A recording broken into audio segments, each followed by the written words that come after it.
Leadership Luminaries Lounge with Kerry and Peggy O'Neill, a podcast about the connection of leadership, philosophy, practice, and impact on society. Get ready to be illuminated.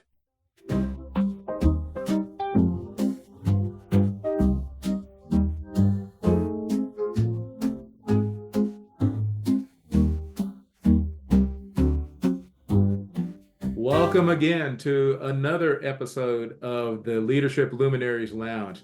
We're here again with part two with our guest, Sol Erdman, and we're going to continue the great conversation. Sol has given us his bio. You'll be able to find that in the information in the background. But Sol, just real quickly, is the founder of the Center for Collaborative Democracy, and that organization is working on a tremendous project called the Grand Bargain that we're going to spend some more time talking about in part two. So we're going to start out with Peggy being able to answer the first question. First question.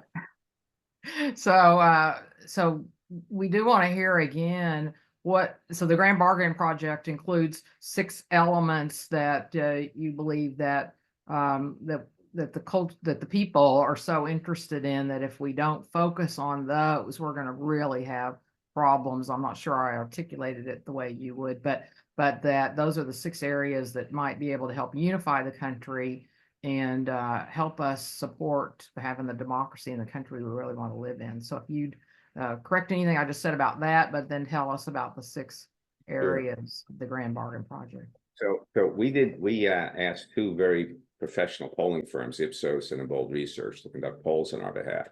And we found out that 96% of Americans, which is to me a staggering number, see as one or more of the following 6 objectives as crucial to their own family's future and crucial to the nation's future: increasing economic mobility and growth, improving education so students can reach their potential, making healthcare more effective, meaning better outcomes and less costly, powering the economy with clean energy, curbing the national debt, and making the tax code simpler and fairer.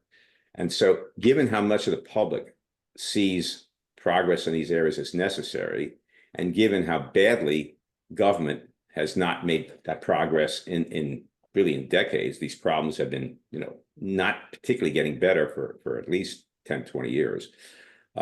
We had the idea of putting together, having experts and stakeholders and ordinary citizens literally put together a package of reforms in these 6 areas so that combined, the package would be better for every single American. Mm-hmm. And the way they were able to, we started with an expert report, and we simply asked them to come up with common sense solutions in these 6 areas that are nonpartisan. They're neither partisan nor are they radical. They're common sense, so that people looking at these solutions, so I want to pick another this time than the last example. So healthcare, I'll give you one example of common sense solutions. Right now, you have what they call fee for service. A doctor gets paid for doing services and tests. They don't get paid to keep you healthy. Mm-hmm. Mm-hmm. And so there are very well-established methods for paying doctors literally for improvement in health, not for delivery of services, not for quantity of services. That's what they get paid for now. So that's an example of a common sense solution, which is unpacked in the actual package of solutions. But if you do common sense in all 6 areas, the benefits to society are enormous. Mm-hmm. And so you just have to make sure every sector of society benefits, and the current plan, what we call the evolving Grand Bargain, does that. The purpose of the project is to spread the word about this and to enlist existing organizations that are concerned about public policy, existing civic organizations that just care about a better democracy, enlist ordinary citizens, enlist former policymakers in support of this project. We believe if we get enough support from both established names and ordinary citizens, enough in volume, that our political leaders will have to listen. That you get enough of America united around this. So we call this a unique reuniting function. Society is now more divided than ever, and we think this can reunite them like nothing else can, because I think I mentioned in the first segment, 95% of former policymakers, citizens, and stakeholder organizations who've seen the current plan say, yes, this is much better for our members, much better for me, my family, and the country than where we are now.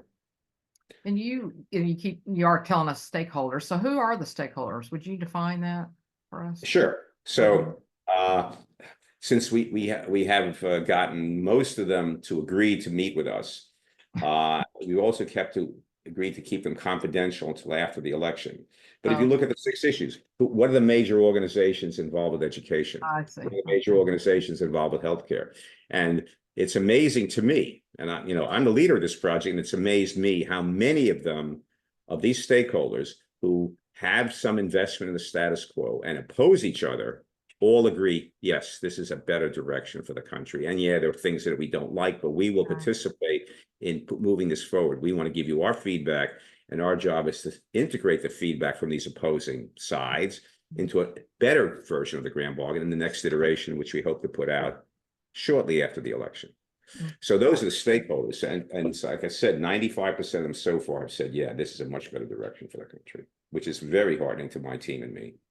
Oh yeah, and what I hear a real leadership ability, skill, dynamic that I'd like to illuminate here, and love either of your comments on, is that you have a vision, and that sometimes people are just waiting for somebody to articulate a vision, so it gives them permission to say, yeah, I really don't like what's happening, but I haven't felt comfortable or felt like I could be seen or heard somewhere, because everybody that's in my stakeholder group, we all talk about it to keep the status quo.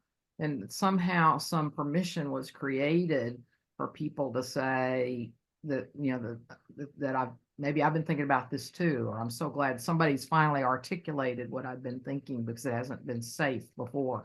Does that speak to anything you were thinking of? Or it speaks to the challenges of getting as far as we have. Yeah. So I had the idea in my own head, and it was just the germ of an idea. And the initial reaction is, okay, each of these issues is impossible. You want to do 6 of them. So the initial reaction was, you're nuts. But then it was able to articulate the idea of why it would work. In theory, not. And so, okay, interesting. I'd like to see if it works. But even if it works, even if you're right, if you can put together a package of reforms that actually do what you say it's going to do, political system doesn't work that way. Never going to make a difference. So that was the battle I had for much of the years I've been working on this. Political system doesn't work that way. To which I'd say, okay, this political system doesn't work that way. Where do you think the political system is going to lead us? Oh, to the end of the line.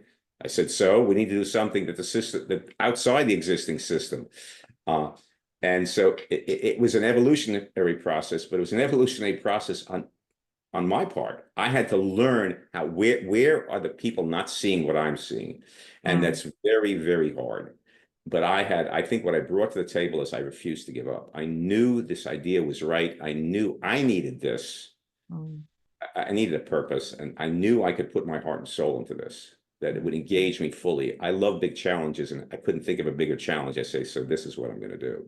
So it's a combination of perseverance, and as we discussed when we spoke privately, huge amount of luck, meeting the right people at the right time.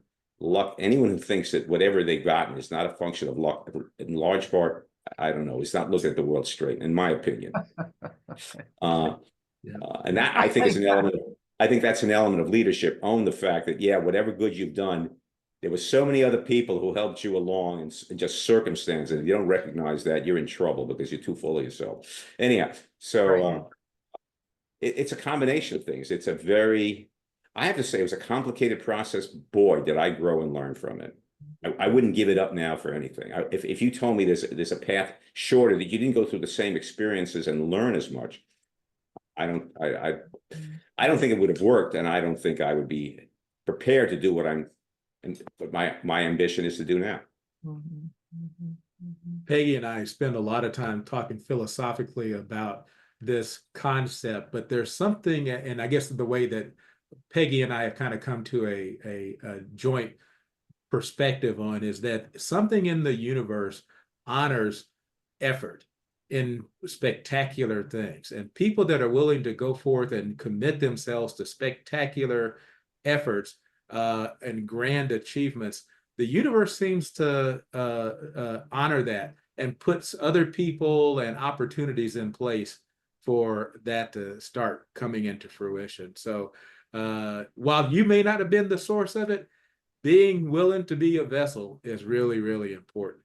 You know, you're reminding me of this conversation I had with a Buddhist chaplain, and I describing the process of where these ideas occurred to me. I said, I literally feeling them arising in my gut, in my body, and coming into consciousness from my body.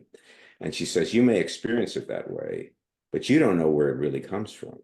And boy, was that an aha moment for me. So I want to just say, yes, Kerry, absolutely no way to know. And it does seem so big that, yeah, it feels like a lot more than just coming from inside me. So I want to honor what you just said. The other part, though, is I'm going to go back, and it's a slight counterpoint. When I was on Wall Street, people would come up to me in the firm and say, you know, my son or my nephew or a friend's friend is interested in the business. Can you talk to him? And I used to love to talk to young kids who were looking for their way in life, because it wasn't easy for me to find my way. And so I would say there are two things that are really important. If you want to succeed in the market, there are an infinite number of ways, and I certainly don't know most of them. No way. I know a way that works for me. I said, that's a key. You have to find something that meets two criteria. It fits for you, that you're the right practitioner of what it is, and it damn well better work in the real world. So just because you have an idea doesn't mean it's going to work in the real world. And you have to find that out, and you better find it out early. That's a key piece. So I would say, Kerry, I'm on both sides of what you said. I don't think perseverance is enough. First of all, I don't agree with you. The insight doesn't come from inside one person, but I think it also requires an appreciation for reality. An appreciation for reality is much more complex than you think it is. However much you think you know, it's much more complicated than that. And the only way you're going to find out if it really is really right is you do persevere. And one thing is you modify it. In other words, you say, oh, that's an obstacle I can't surmount with my current understanding. What's it going to take to surmount it? So I think it's a matter of constantly modifying, learning from failure. I mean, you know, in the VC, in the venture capital world, they say fail fast. Absolutely. That's, you know, an innovation type of concept. I just had to jump in too, that one of the new, well, not new, but the concepts of innovation and technology and emergence is fail fast, make mistakes really quickly and learn from them and build on them. Exactly. Yeah. Well, I just wanted to clarify or try to understand. So you said with young people, you were telling them, but you have to look at reality. But it sounds like to me, you're also saying that sometimes you have to trust something that says go in this direction and then keep checking around reality. Because when you started this project, all reality, except for you, I guess, except maybe a couple of people, were saying it's not possible, not possible. So, Right. So there's an element to.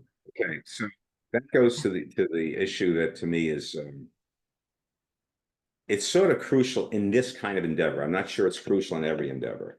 Okay. So I've become a student of what it means to have creativity and intuition.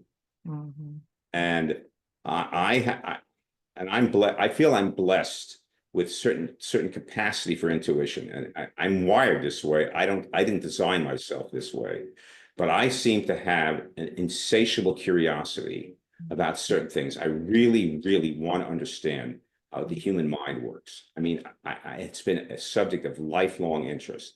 Politics has been a subject of lifelong interest. And I first discovered this ability as a trader. Like I said, I don't want to overplay it because I don't want to take credit for it. It's a part of how I got here.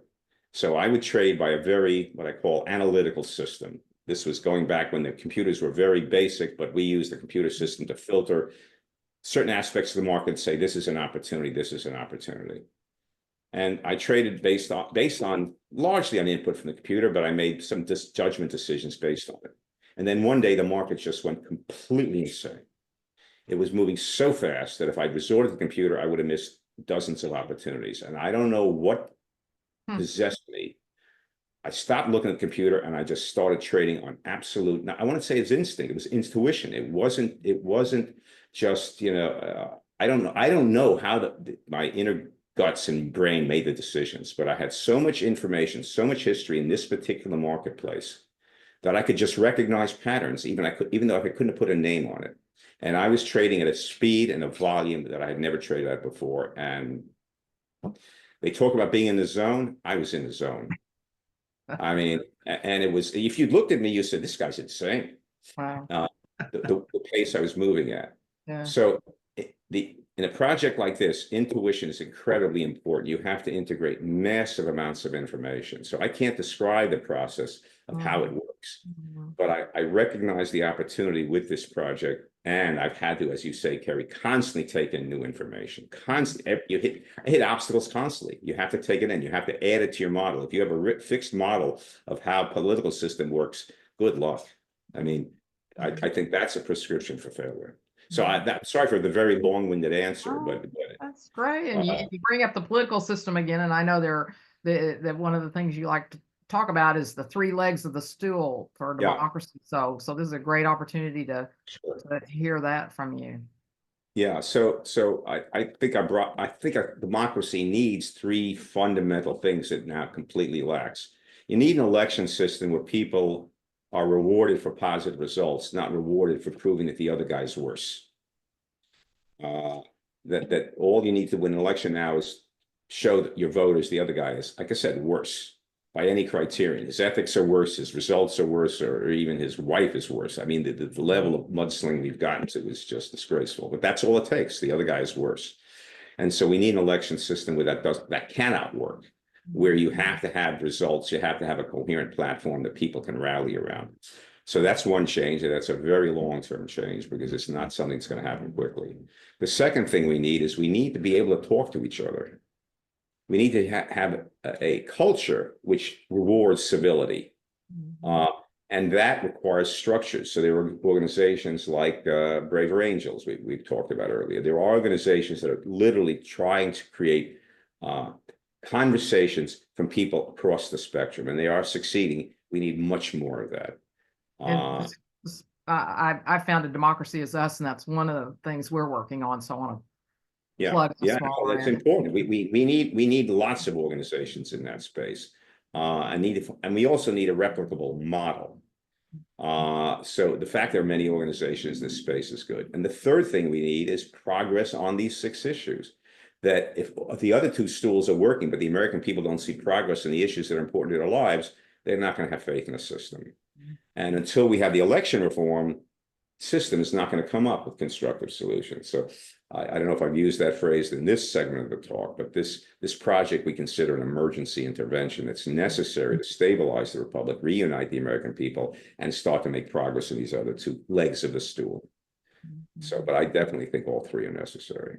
And one of the things I really appreciate about this project is the invitation, the challenge, if you will, that for citizens to be involved, and it gives them a focus that's related to their own personal lives every day. Everybody can relate to almost all, if not all, of these areas and go, okay, yes. And so I'm in. I want to do something about those, and a vehicle for them to speak up and to participate. So that's fabulous. Yeah, no, I think that's absolutely crucial. I think citizens have given up on that because they don't think they can make a difference. Right. And in fact, that's why we depend on the phrase reuniting America, because it's by joining together around a common cause, common vision. It doesn't have to be just about these 6 issues, but we think this is a uniting function. But if citizens getting together around a common vision is the only thing that's going to move the needle here. They have to participate, and they have to join together in a movement, in a common purpose, because our government's not going to fix itself. They won't. And back to leadership, this is also an element of leadership is how do I invite all of the people that are whatever I'm leading, whether it's my family or my organization, to feel like it matters to them and they want to participate. Sorry, Kerry, what were you going to? No problem. I was just going to say it's a kind of a counter-heroic concept, I think, but kind of the bottom line is that it appears as though opportunities come when the moments of crisis. People become willing to change when things get so bad that they have to do something. Mhm. And so that's almost encouraging that we're at that point. So we're ready for an emergency intervention that's great. because to not do so would be catastrophic. But and another concept that Peggy and I spend a lot of time talking about, and I want to give you another opportunity to give your views on it, is that we convince ourselves that somebody will come and save us. There's a smart guy somewhere that we just need to get out of their way, a smart person or a woman or man or a group of them. And if we just turn it over to them, they will fix this whole thing and we don't have to worry about it anymore.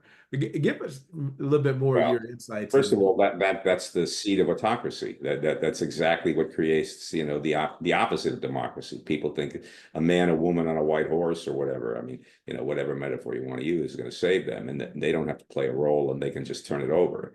You never turn anything over. The whole spirit of the Constitution is accountability, and accountability two ways. So I'm afraid to paraphrase Madison. He said, if men were angels, we wouldn't need government. And if politicians were angels, and neither are angels. So the whole structure of the Constitution, we have to hold each other accountable. Politicians have to hold citizens accountable, really, and citizens certainly have to hold politicians accountable. So I think that's the opposite of democracy. I also think that the current environment, both the politicians and the media, a lot of the media, will go after anyone who purports to be the leader. That we have a system that both the politicians and some media thrive on divisiveness. Yeah. I mean, there literally is, human beings are wired to have a lower threshold of fear than of joy. Because if there's a danger in the world and you're not instantly responsive, in our prehistory, you didn't live long. So we're very easily provoked with anger and fear, and the media have found a way to thrive on it. And the politicians have too. And so even if there were, a consummate leader, I don't think I don't think they would change the course of our democracy. We need a participatory democracy. We need a representative democracy. The idea behind the Constitution, for all its flaws, which are manyfold, the structure was right. And look how far we got. Yeah. Under it. So it's a very flawed document, and more flawed but the passage of time, apparently. It didn't allow for enough change. So that's, again, a long-winded answer to your question, Kerry. No, I think that's really great, and that kind of plays into it. That my contrarian self coming out here, and that I believe that staying where you are, not being willing to change, or assuming that the perfection was created in the past, and all we have to do is go back to that, is a dangerous concept, and it's unnatural. And so, our society is nothing like it was in those days. Nothing like it was in those days, and I think that's why you need current people to be present and act appropriately for the times, and be appropriate to the kinds of people and what they need. I mean, to be a leader, you have to be willing to say something, things that are controversial, tell things people they don't want to hear, but they also have to tell them a message they can follow. I mean, you have to know the limits. You have to be very sensitive to the environment, the times you're in, the people you're dealing with, and that's a very tough job, by the way. I would not sign up for being a political leader. I wouldn't go near that. I think that's a very, very tough position to be in. And I know a lot of people went into politics with good intentions, but the system corrupts the best, apparently. Yeah. Well, Peggy, would you like to ask the final question? And Saul, if there's anything that you would like to point out that we haven't asked you that you think we should have asked you, please feel free to do so. I think that's a great last question. So, well, I think you guys are great interviewers. I've loved this process, and I think you have asked a lot of questions that have enabled me to sort of share a lot of what is important to me. And so I really appreciate it. I would say that if you know, any of your viewers who are concerned about our democracy, please go to our website. Yes. It's the Grand Bargain Project. The website is grandbargainproject.org. And you can write to, get to me is info@ccd-usa.org. But CCD is the organization that I run, the Center for Collaborative Democracy. But again, thank you both, Peggy and Kerry. This has been great. I really enjoyed it, and pleasure being here. Well, you're welcome. I've really enjoyed it too. Learned a lot, been inspired a lot. So I really appreciate it, Sol, and inspired by what you're doing, and look forward to future conversations with you about all of this. So. As well. Absolutely. We look forward to having another conversation with you sometime in the future there. Maybe after the election, we can figure out how the Grand Bargain Project is launching and fitting in this new opportunity. Yeah. Well, Sol, thank you again for being our guest. Ladies and gentlemen that are our guests for the Leadership Luminaries Lounge, you can find more about the Grand Bargain with the information that he gave. We'll also have that information in our credits, and you'll be able to find that online. But until the next time, we ask that you let your light shine.